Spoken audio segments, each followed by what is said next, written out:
አድማጭ ተመልካቾቼ የዛሬው የትምህርታችን ርዕስ ያልተለመዱና የተለመዱ የብልትና የፊኛ የኢንፌክሽን ምልክቶችን እነሆ። የሚቀርቡ ሐሳቦች ቅደም ተከተላቸውን ስናይ የስሜት ምልክት ምንድነው? ገጠመኝ የስሜት ምልክቶች ምንድናቸው? የግኝት ምልክቶች ምንድናቸው? የብልት ኢንፌክሽን ምልክቶች ምንድናቸው? እና የፊኛ ኢንፌክሽን ምልክቶች ምንድናቸው ሚለውን ከተነጋገርን በኋላ ፍሬ ነጥቦችን በማንሳት እናጠቃልላለን። አድማጮቼ ተመልካቾቼ ባለፈው ሳምንት ስለ ኢሼርሺያ ኮላይ ዋናው የብልት ኢንፌክሽንን ሊያመጣ የሚችለውን ባክቴሪያ ማቅረቤ ይታወቃል። የሽንት ቧንቧ ኢንፌክሽን ዋናው ባክቴሪያ ኢሼርሺያ ኮላይ ሲሆን የኢሼርሺያ ኮላይ ዋናው መነሻው ሰገራ ነው። ስለዚህ ዋናው የሽንት ቧንቧ ኢንፌክሽን መነሻው መናገር ያስችለናል፣ እንድንናገር ያስደፍረናል ማለት ነው። እስኪ ገጠመኞችን ላውራችሁ። ሁለት ገጠመኞች አሉኝ። አንደኛው የኔ ዘመድ ነው። በምሰራበት ክሊኒክ ውስጥ ሆኜ እየሰራው እያለ የኔ ዘመድ ደወለልኝ። አሞኛል ልመጣ ነው አለኝ። ምንክን አሞህ ነው አልኩት። አይ ስሸና ያመኛል አለ። ጫፍ አካባቢ ነው ወይስ ፊኛህ አካባቢ ይመስልሃል አልኩት። ከእምብርትህ በታች እስከ ፊኛ ባለው ውስጥ ነው ወይስ ብልት ጫፍ አካባቢ ነው ስለው አይ የሚያመኝ ግንዱን ነው አለኝ። መጣ፣ ተመረመረ።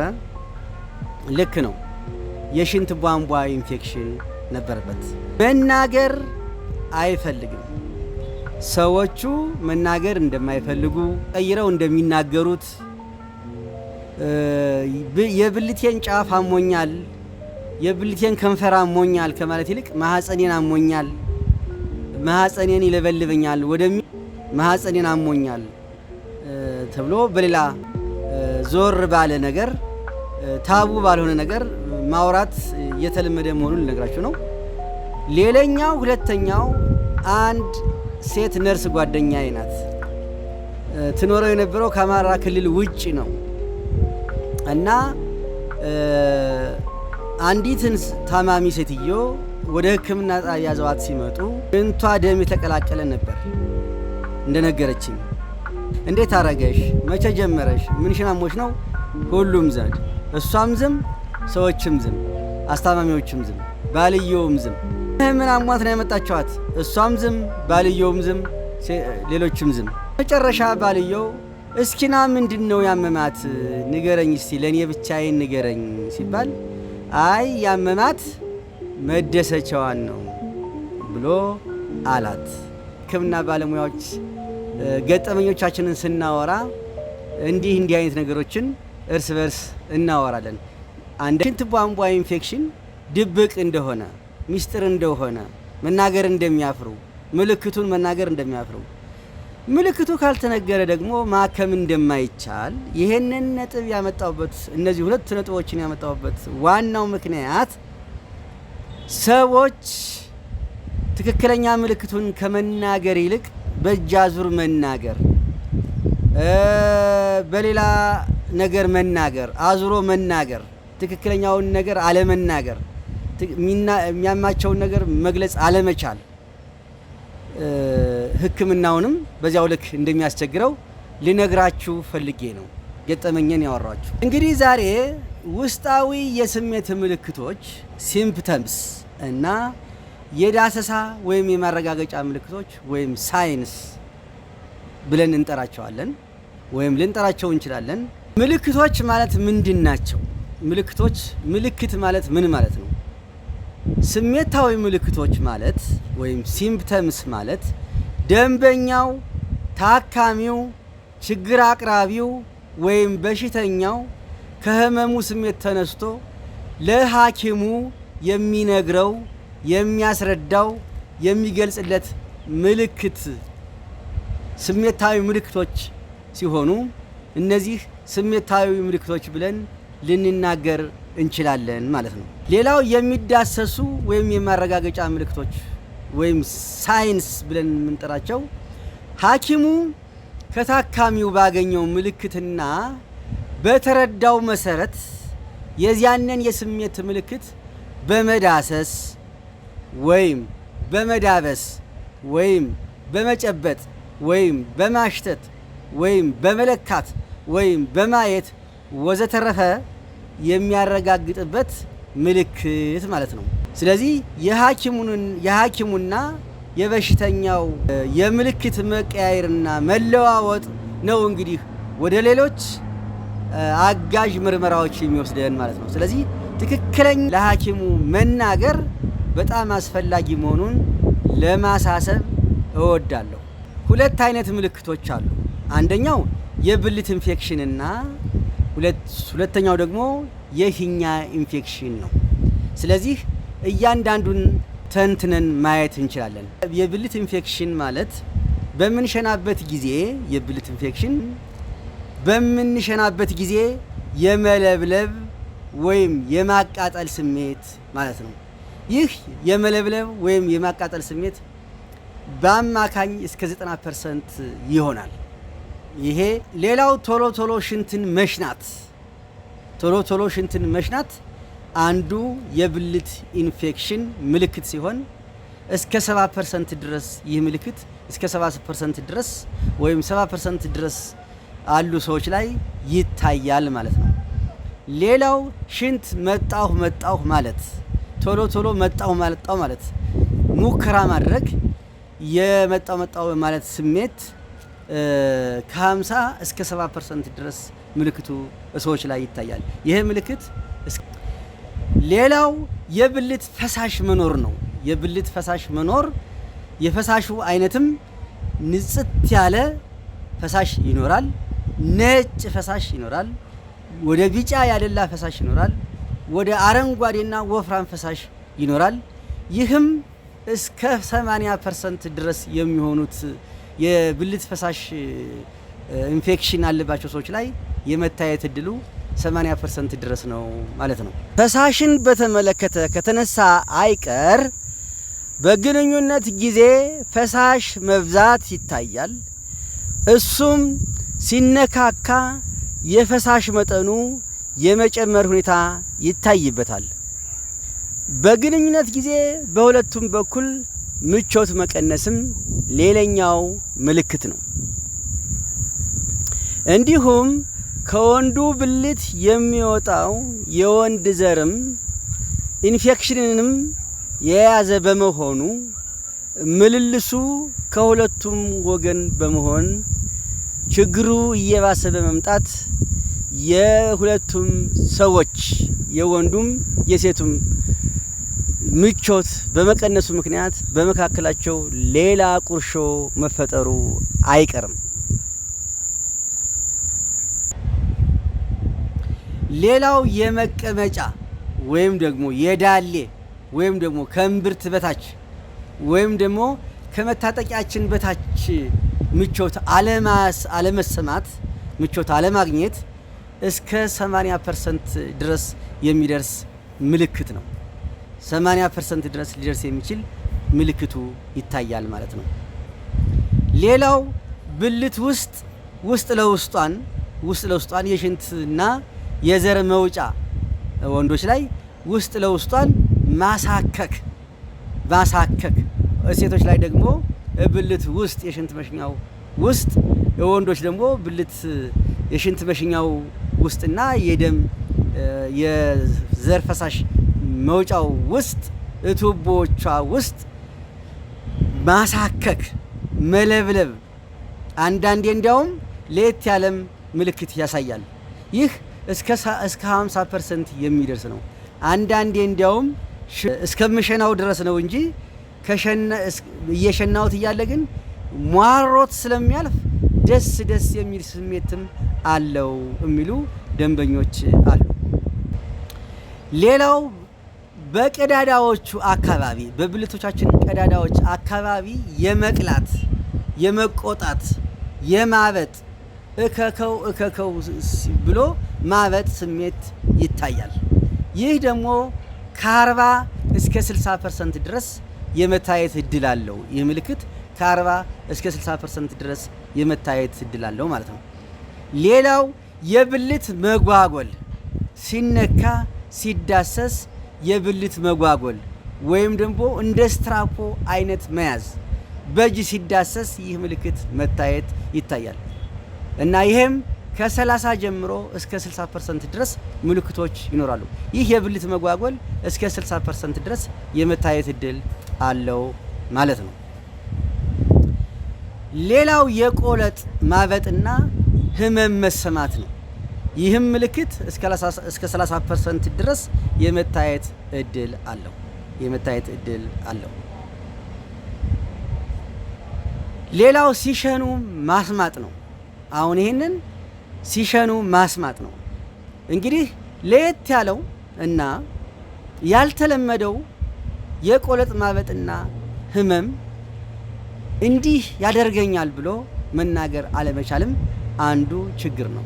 ስለዚህ ይሄ አንዱ እንትን ነው። ሌላው ሲሸኑ ማስማጥ፣ ቁርጥ ያለ ሽንት መሽናት፣ ከተሸና በኋላ ደግሞ የመንጠባጠብ፣ ከጨረሰ በኋላ የመንጠባጠብ ጠብ የማለት ስሜትም እንዲሁ አንዱ የብልት ኢንፌክሽን ዋና ምልክት ነው ማለት ነው። አድማጮቼ፣ ተመልካቾቼ አሁን ደግሞ የፊኛ ኢንፌክሽን ምልክቶችን እንነጋገራለን። የፊኛ ኢንፌክሽን ምልክቶች ከብልት ቧንቧ ኢንፌክሽን ምልክቶች ጋር የሚመሳሰሉ ቢሆኑም አንዳንዶቹ በፐርሰንትና የመመሳሰል ሁኔታ አላቸው፣ በፐርሰንት ደግሞ የመለያየት ሁኔታ አላቸው።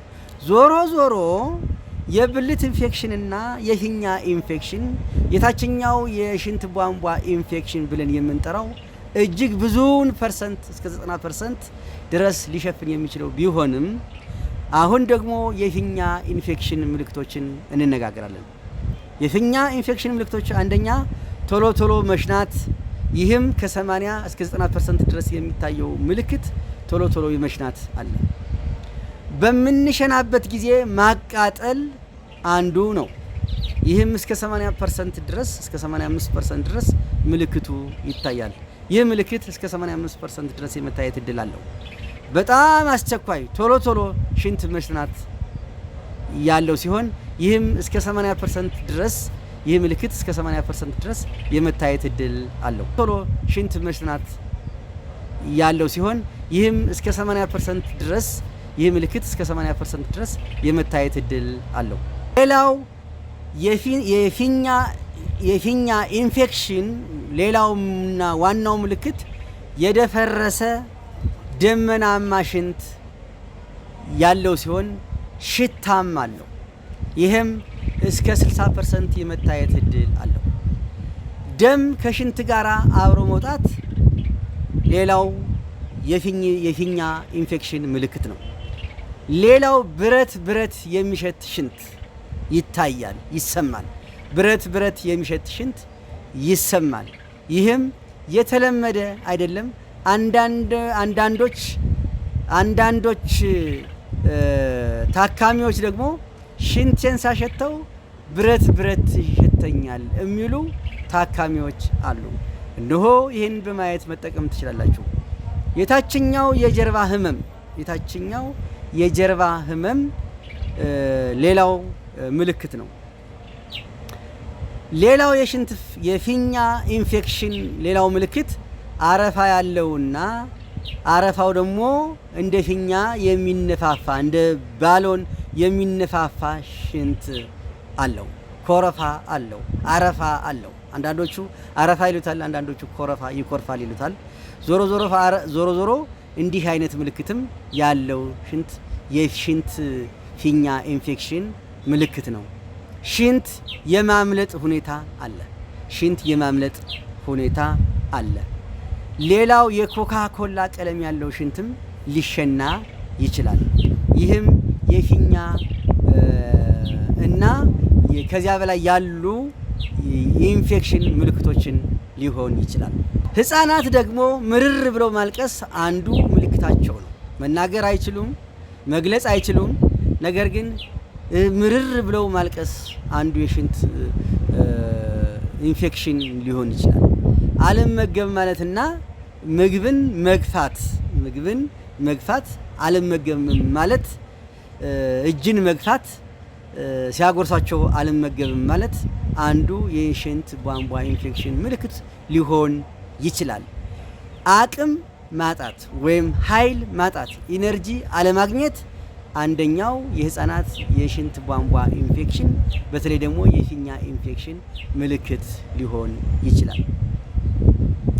ሌላው በጣም መተኛት፣ ተኝቶ መቆየት፣ ከተኙበት ላይ አልነሳም ማለት ህፃናት እስከ 40% ድረስ ይህ ምልክት የሽንት ቧንቧ ኢንፌክሽን የፊኛ ኢንፌክሽን ምልክት የመሆን እድሉ ከፍ ያለ ነው ማለት ነው።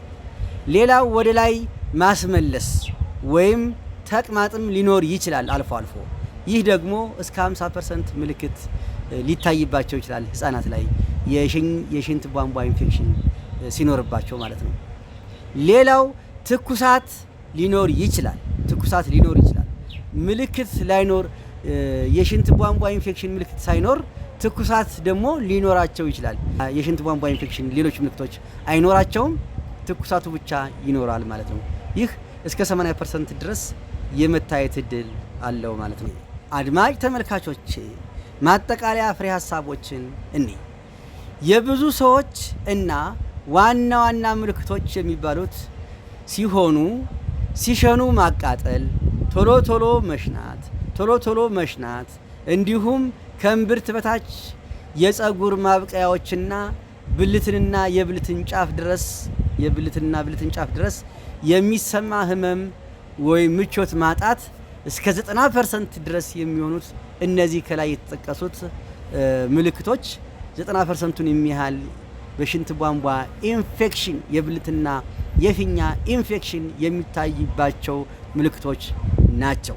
ሌላው ደፍራሻ ሽንት፣ ሽታ ያለው ሽንት፣ ደም የተቀላቀለ ሽንት፣ ቀለሙ የተቀየረ ሽንት እስከ 60% ድረስ የመታየት እድል ያለው ሲሆን እንዲሁም ሽንት ቶሎ ማታ መሽናት በአጠቃላይ እነዚህ ተደምረው እስከ 60% ድረስ ሊደርስ የሚችል ምልክት የሚታይባቸው የሽንት ቧንቧ ኢንፌክሽን በተለይ ደግሞ የፊኛና የብልት ኢንፌክሽኖች ምልክቶች ናቸው ማለት ነው።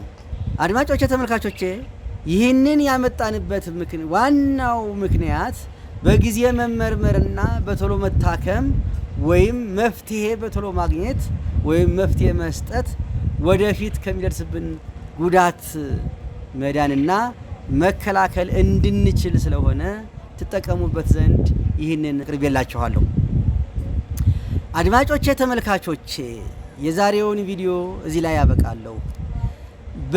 ባቀረብኩት ቪዲዮ ላይ በማስተምረው ትምህርት ላይ ደስ ካላችሁ የምሰጣችሁ የአገልግሎት እርካታ በአገልግሎት የከረካችሁ እና ደስ ካላችሁ ይህንን ይጠቀሙበት ዘንድ ለጓደኞቻችሁ፣ ለዘመዶቻችሁ፣ ለተማሪዎቻችሁ እና ለምትወዱት ለምታከብሩት እንዲሁም ይጠቀማል ለምትሉት ሰው ሁሉ ሼር ያርጉት፣ ሰብስክራይብ ያርጉት፣ ላይክ አርጉት በማለት እሰናበታችኋለሁ። ጤና ይስጥልኝ። ሰላም።